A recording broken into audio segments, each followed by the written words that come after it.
Жаңбырлы күздің кеші еді. Аңшы Ержан тау жақтағы ескі соқпақпен үйіне қайтып келе жатқан. Ауа салқындап, тұман қоюлана түсті. Бірақ бұл жай тұман емес еді, көкшіл түсті, суық, тіпті ауаны қысып тұрғандай. Ол бұрын соңды мұндай көк тұманды көрмеген. Ат тұяғы астынан бу көтеріледі.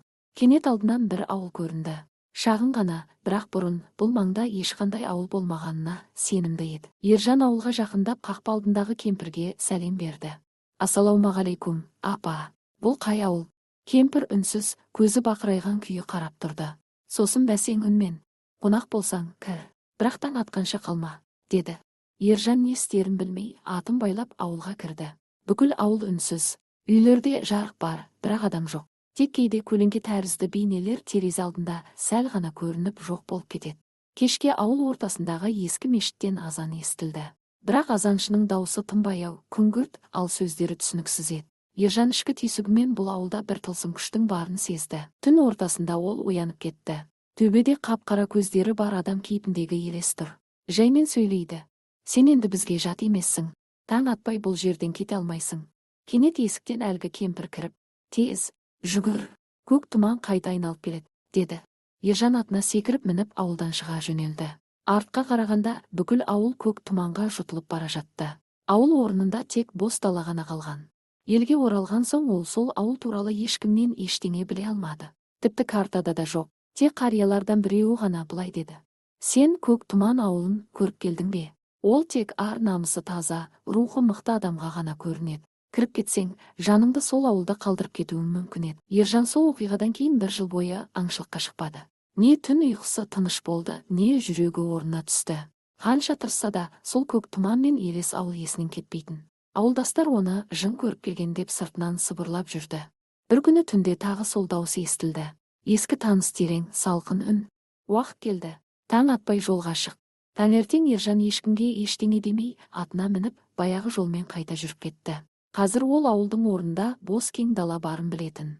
Бірақ біртүрлі күш оны қайта сол жаққа тартқандай. Түнге қарай тұман қайта түсті. Бірақ бұл жолы тіпті қою, сызды, тылсым иісі бар еді. Жолсыз жермен келе жатып, Ержан бір сәтте бірдеңеге сүрініп жерге құлап түсті. Қараса көне тас белгі, бетінде қашалған жазу. Көк тұман жоғалған жандардың ізімен келеді. Рұқсатсыз кірген қайтып шықпайды. Сол сәтте тұман ішінен әлгі ауыл қайта пайда болды, бірақ бұл жолы мүлде басқа. Үйлер құлаған, қабырғалар қираған, терезелерде тозақ отындай қызыл жарық жанып тұр. Бұл не? Деді Ержан үрейленіп. Даусы өзі естімеген тембірмен жаңғырып шықты. Қорыққаннан кері бұрылмақ болды. Бірақ аты қозғалар емес. Тұман астынан бір қол оның аяғын ұстап алған еді. Кенет алыстан дауыс естілді. Баяғы кемпірдің үні: Ержан, бұл жолы сен бірдеңе әкелуің керек. Әйтпесе, өзің осында қаласың.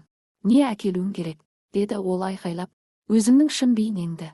Сол сәтте тұман арасынан 3 адам шықты, үшеуі де Ержанның көшірмесі.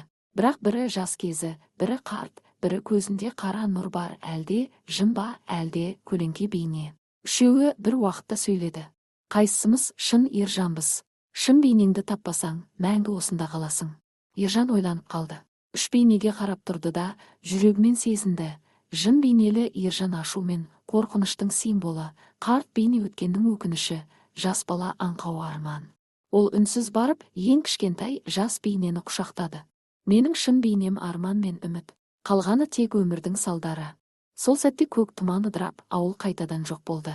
Ержан көзін ашқанда таң атып қалған. Қасында әлгі көне кілт пен қағаз. Сен өзіңді таптың, бірақ көк тұман әркез қайта оралуы мүмкін. Бір жыл өтті. Ержан сол түннен кейін бейқам өмір сүре алмай қалды. Аңшылықпен де, ауыл шаруасымен де айналыспай қойды. Түнде ұйықтаса көк тұман түсіне енеді. Ұйықтап жатқанда үңгірге бар. Түпкі ақиқатты білмей, жаның тыныштық таппайды деген сөз қайталана беретін. Ақыры Ержан көнді.